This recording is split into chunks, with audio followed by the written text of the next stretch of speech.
Here with women's hockey head coach Paul Colontino, the Colonials getting ready to take on Mankato in the 2017-2018 curtain raiser. Game one this approaching Saturday, game two on Sunday, of course, at the Verizon Center up there in Minnesota.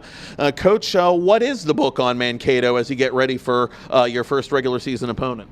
The book is thin right now because the season's just starting. So you do whatever you can to, to put together your scout reports. Maybe you look at some film from the previous year, some stats from the previous year, and then they've got a couple games under their belt versus Lindenwood. So we're obviously looking at that as well. But every team in the country is still kind of finding their groove and shuffling players, whether it's up front or on D, and finding goalies that are hot and that aren't. But early on in the season, we really like to focus on what we're doing and the style of hockey we're playing, and making sure that our systems are in check before we really put too much emphasis on our opponents.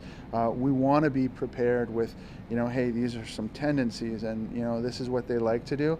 But to put ourselves in the best position to be successful, we have to be playing our game to a T. And that's what our goal is. Play our systems well, play our systems great. That way, if we do that, we know we're going to be somewhere in the mix for a W.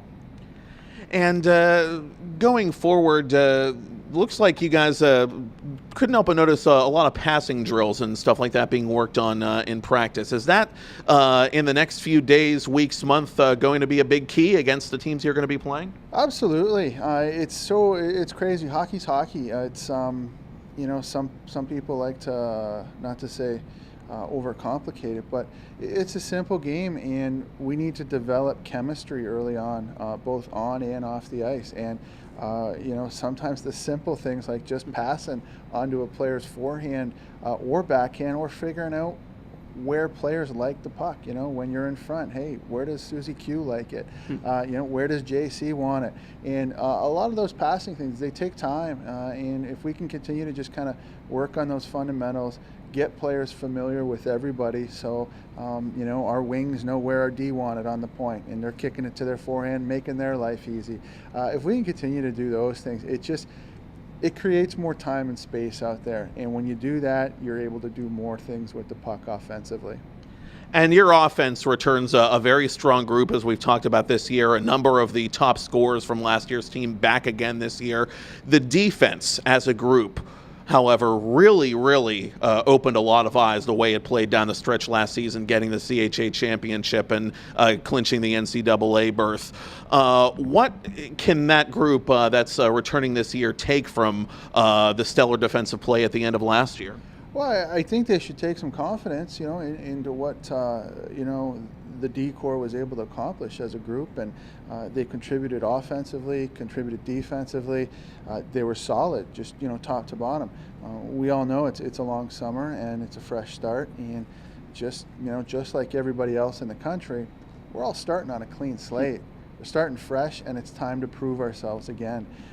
So the D Corps, they get to take some confidence in the experience that they have and what they were able to accomplish. And now they get to set the bar a little higher. They're like, hey, can we be better than that? Can we contribute a little bit more offensively? Can we drop our goals against average a little lower? Those become the goals. Those become the challenges on every new season. How is the new goalie system working out, by the way? How have the ladies looked? Incredible. They're doing great. They're a very close group, the three of them. They're all working extremely hard. We've set some practices up for them that were both physically and mentally challenging for our goalies. And again, everybody wants to play. Everybody wants to get into those games. It's a tough spot, but they're working together extremely hard.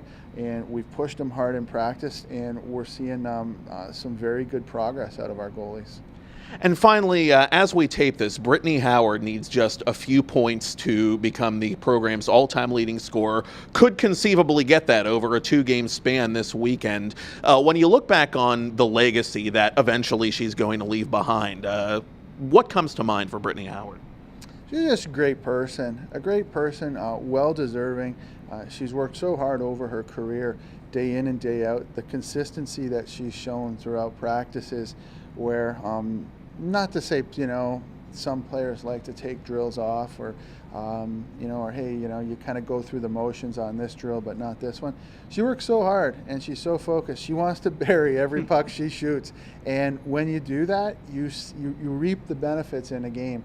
So it should be very rewarding for her, and I know as a coaching staff and as a program, we're just super proud of her for what she's been able to do with her time here, and she's still got a year to play, and we're looking forward to seeing some great things this year as well.